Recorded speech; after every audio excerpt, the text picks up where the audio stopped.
Let's apply some of the things we've learned about probability to an actual problem. So in this problem, we have the results from a test for marijuana use. The results are displayed in what we call a 2x2 contingency table. 2 rows, 2 columns. Now, you might consider this a test of a test because they want to determine how well their test works. So in order to do that, you need to know who actually had used marijuana before they were tested. So think of it that way. This is sort of a test of the test. And so first, as we look at this, we can see that the columns are labeled actually used. So yes, 122 of the people, the subjects in this study had actually used marijuana, and no, 178 total had not. And you can see across the bottom in that bottom right corner the sum of 300. So those are the columns. Yes, they did. No, they did not. Across in the rows, the positive, the plus sign, means that they tested positive. The test showed, yes, this person did use marijuana. The negative means the test showed, no, this person did not use marijuana. And again, you should see those add up to the 300 subjects. So that's how our table is set up. Let's talk about one of the things we learned, which is sample space.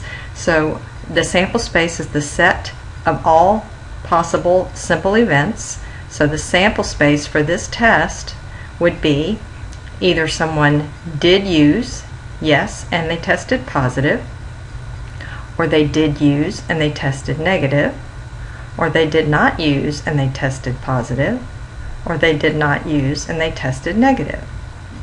Those are the 4 possible outcomes from this experiment or test. Now, which of these outcomes are actually correct, right? Because we know they're testing to see how well their test works, and maybe it's not correct all the time. So let's consider this. Correct results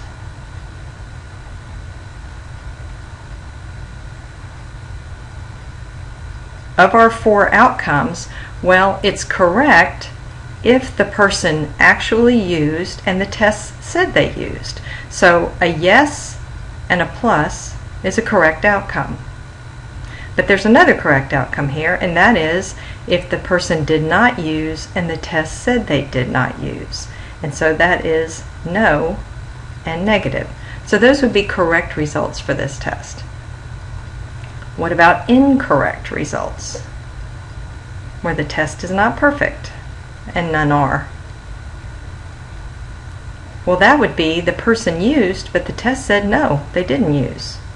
Or the person did not use, but the test said they did.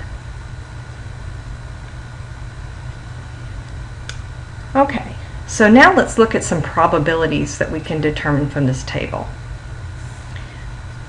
And we would be using the relative frequency approach to calculating probability. How many times did it occur over how many trials did you run? How many times did you run the procedure? So what if we want the probability that a person used and the test correctly said that they did? So that's how I'll notate that. The probability of yes, positive result.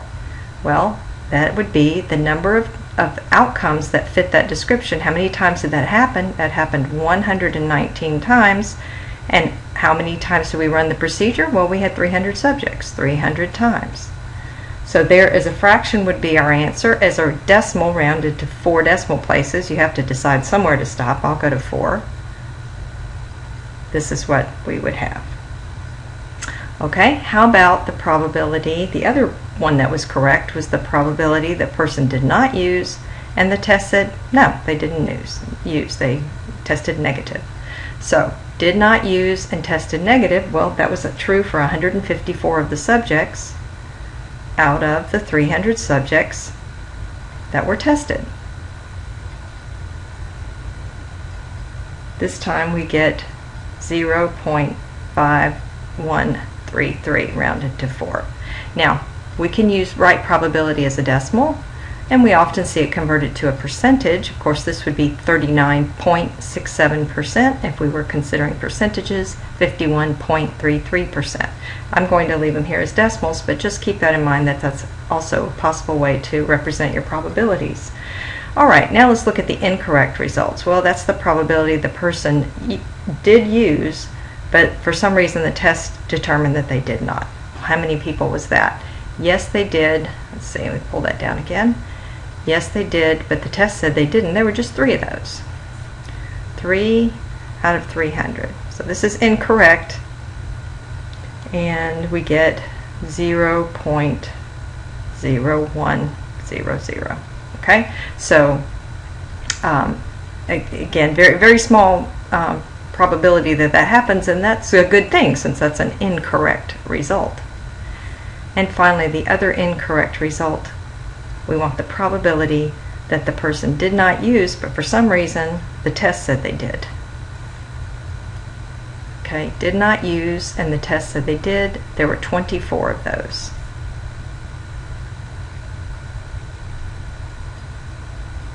And that comes out to be, I'm just adding zeros here at the end. I don't have to because that terminates just like this one did, terminated, but I'll just add the zeros so that we have all our zeros.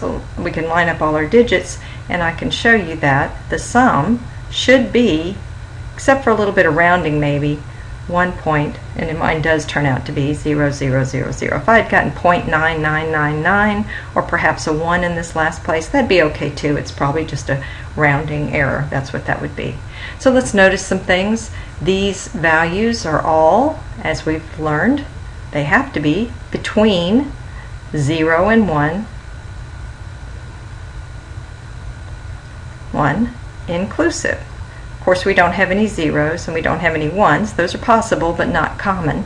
But all of these values are between 0 and 1 inclusive, and the sum of the probabilities of the sample space is 1, and that's something else we know must be true. Finally, talking about unusual events. Remember, an event is unusual. The probability of A is unusual if it's less than or equal to 0.05. This would be unusual.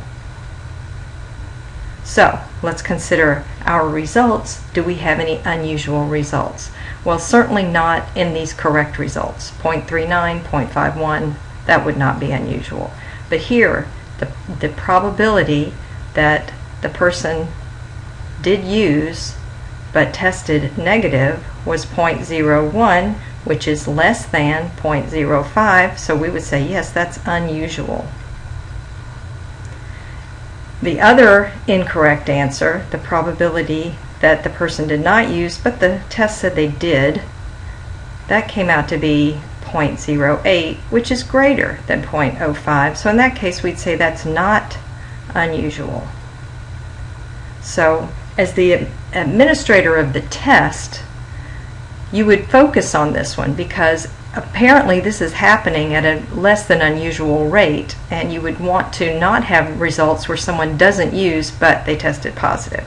Frequently, if that happens, of course, if this was really, a test for some employment or something, they would just call the person back in to test them again just to be sure the test hadn't made an error. But of course, these errors are made. It's better that they would both be unusual, and that's why you would study this to determine what's the frequency of incorrect results for your test. And one last thing I wanted to add is when we were talking about these incorrect results, the yes, negative, no, positive. Okay, so yes, negative, when we have a person who actually used but the test said that they did not, we call that a false negative. Should not have been negative, so it was a false negative. And the other result that was incorrect, no positive, did not use, but for some reason the test said they did, we call that a false positive. The result was positive, but that was a false result.